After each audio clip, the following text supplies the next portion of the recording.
ኢትዮጵያ የአውሮፓ ህብረትን መግለጫ ተቃወመች።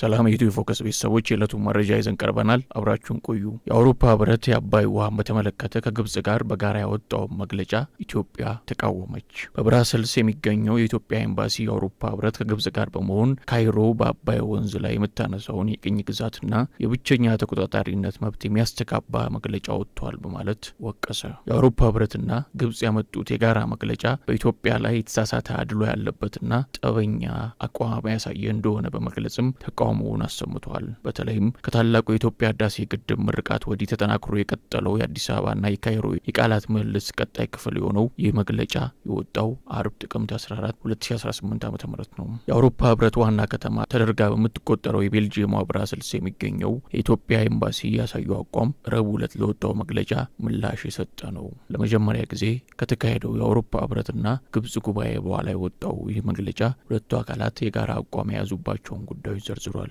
መግለጫው የአውሮፓ ህብረትና ግብጽ የምግብና ውሃ ደህንነትን በተመለከተ ያላቸውን ትብብር ይበልጥ ለማጠናከር መስማማታቸውን ያስረዳል። ሁለቱ አካላት በሁለትዮሽ በቀጠናዊና በዓለም አቀፍ ደረጃ ባሉ ከውሃ ጋር በተያያዙ ጉዳዮች ላይ እንደሚተባበሩ ያሰፈረው መግለጫው ከዚህ ቀደም የውሃ አጋርነትን በተመለከተ ስምምነት ላይ መድረሳቸውን ያስታውሳል። የአውሮፓ ህብረት ግብጽ ካለባት የውሃ እጥረት የተነሳ በናይል ወንዝ ላይ በከፍተኛ መጠን ጥገኛ መሆኗን እንደሚገነዘብ በመግለጫቸው አስፍረዋል። የግብጽን ውሃ ደህንነትና ዓለም አቀፍ ህግን ማክበርን በተመለከተ ለካይሮ ያለውን ድጋፍ የገለጸው የአውሮፓ ህብረት ይህ አቋሙ የኢትዮጵያን ግድብም እንደሚያካትት አሳውቋል። የአውሮፓ ህብረት በአስቀድሞ ማሳወቅ በትብብርና ጉዳት አለማድረስ መሪዎች ላይ የተመረኮዘ የተስፋፉ ሀገራት ድንበር ተሻጋሪ ትብብርን አጥብቆ ያበረታታል ሲል አቋሙን በመግለጫው ላይ አስፍሯል።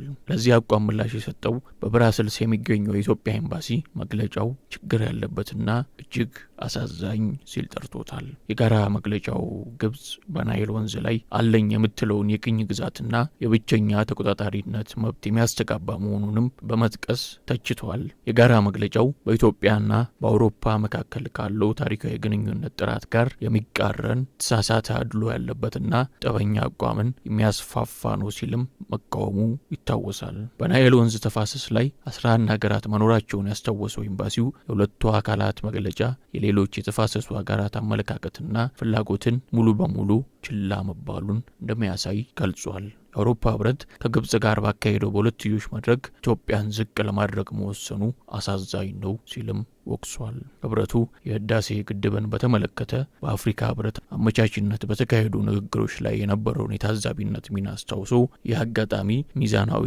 ምክንያታዊና ገለልተኛ አካሄድን እንዲከተል ሊያደርገው ይገባ እንደነበርም በመግለጫው አስፍሯል።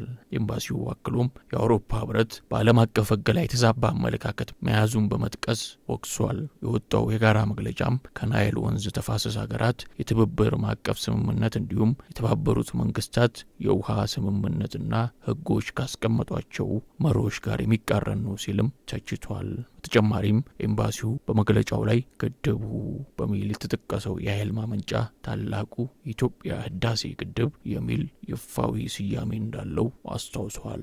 ራስን የመቻልና የአፍሪካን ዳግም መንቃት የሚያንጸባርቀው ይህ ስያሜ ለኢትዮጵያውያን ብቻ ሳይሆን ለአፍሪካ አህጉርም ጭምር ትልቅ ትርጉም አለው ብሏል። የዕለቱ መረጃ ይህንን ይመስል ነበር። ሼር፣ ላይክ፣ ሰብስክራይብ በማድረግ ቤተሰብ ይሁኑ።